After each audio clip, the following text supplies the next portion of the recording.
कुठल्याही हॉस्पिटलमध्ये इंटर्न्सला एवढं फ्रीडम नसतंच मुळात.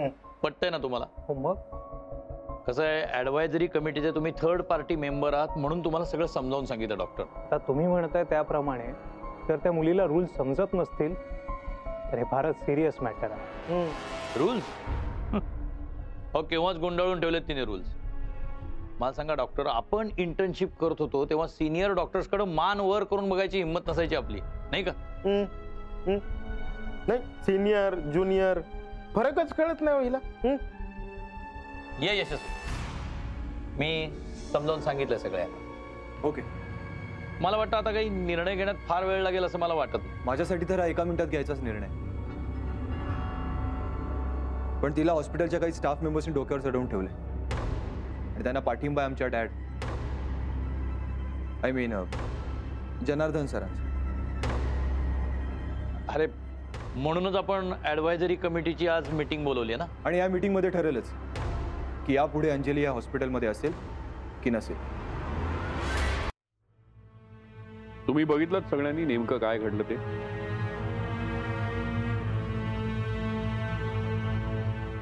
अंजलीनं एकटीनं पुढे होऊन त्या गुंडांना अडवलं. खरं तर हॉस्पिटलचं नुकसान झालं असतं तर तिला काहीच फरक पडणार नव्हता. साधी इंटर्न आहे ती. पण हे सगळं विसरून ती त्या गुंडांना आडवी गेली आणि बाकीचे सगळेजण मागे शांतपणे उभे राहून तमाशा बघत राहिले. आपले senior doctor Sapre, mister Raut हे मागे शांतपणे उभे राहिलेले दिसत आहेत या फुटेजमध्ये. आणि यश, तुलाही त्याला अडवावं असं वाटलं नाही त्या दिवशी? तिने कोणाला मध्ये पडूच दिलं नाही. हो, पण तिनं अडवलंही नाही ना कोणाला मध्ये पडण्यापासून.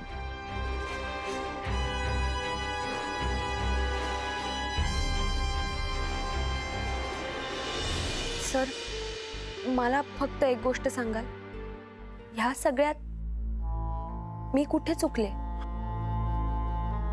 चुकण्याचा प्रश्नच येत नाही. Because everything is fair in love and war.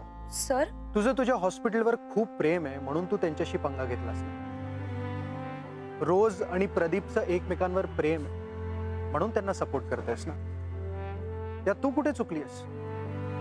Anjali, तुला गिल्टी वाटण्यापेक्षा त्या हॉस्पिटलवाल्यांना गिल्टी वाटायला हवं.